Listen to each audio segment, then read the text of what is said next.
To all. ये आज की द हिंदू की फ्रंट पेज पे मेन न्यूज़ है, ये हेडलाइन है ये।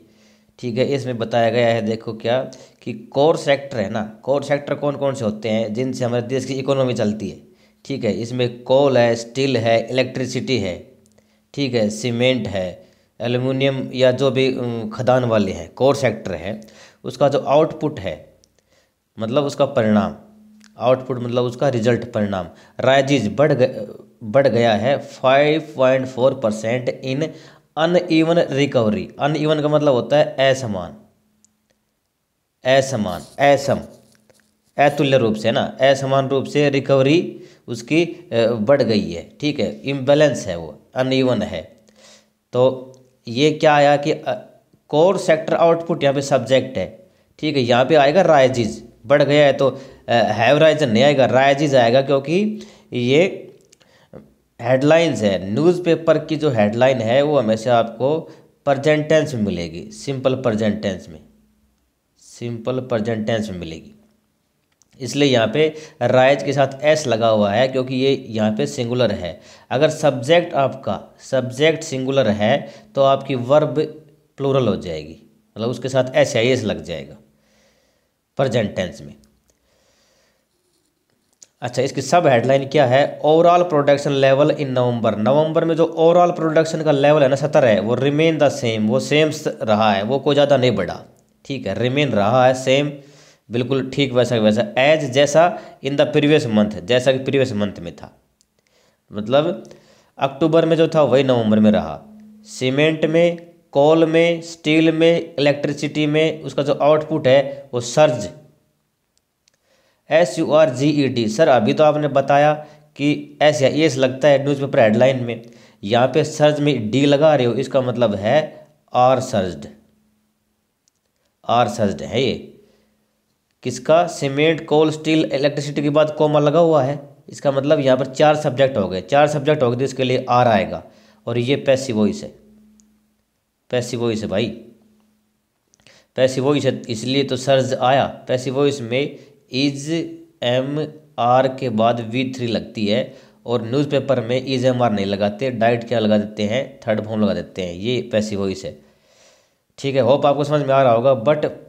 But petroleum refinery products hit a 21 month लो।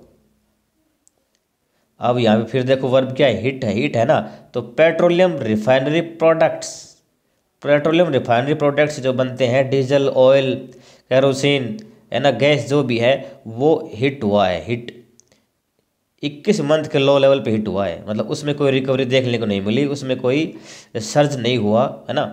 तो यहाँ पे हिट आया क्यों? क्योंकि यहाँ पे प्रोडक्ट्स है, तो यहाँ पर एस लगा हुआ है, यहाँ पर सब्जेक्ट में एस लगा हुआ है, पेट्रोलियम रिफाइनरी प्रोडक्ट्स, यहाँ पर एस लगा हुआ है, तो वर्ब में एस लगाने की ज़रूरत नहीं है।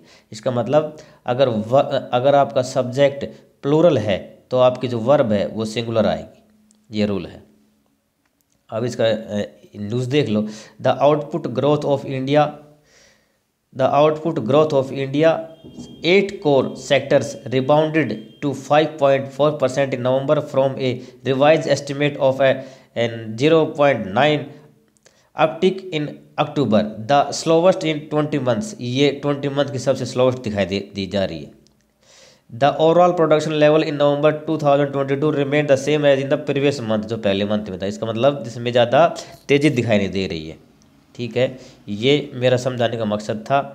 आगे भी पढ़ सकते हैं। The recovery in the,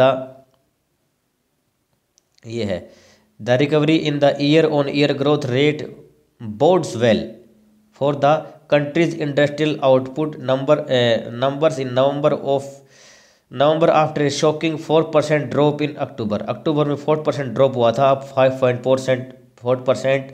uneven recovery हुई है, इम्बैलेंस मतलब एक साथ नहीं हुई है, कभी किसी में कभी किसी में। आगे चलते हैं, अगली देखो एक और उसी न्यूज़पेपर द हिंदू की हेडलाइन है ये, उसी पेज के ऊपर, फ्रंट पेज के ऊपर।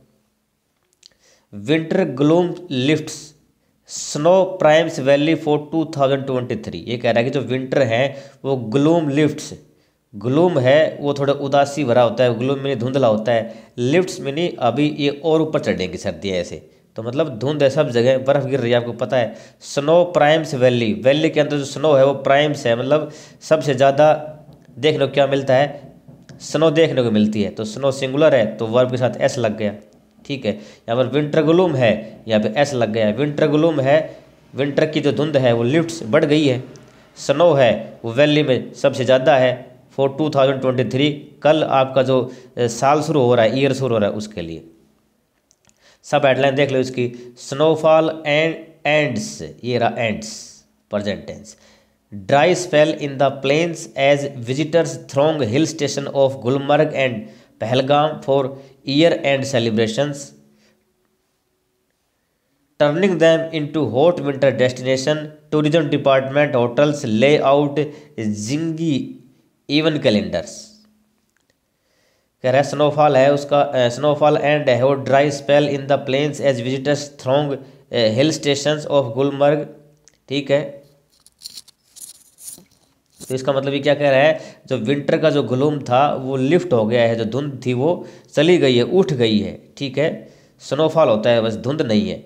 तो snowfall on Friday ending A prolong dry spell that had gripped the plains of the Kashmir Valley brought cheers to tourists and tourism stakeholders. The Kashmir Tourism Department is having gala events as visitors flock to the hill station of Gulmarg and Pahalgam for New Year celebration.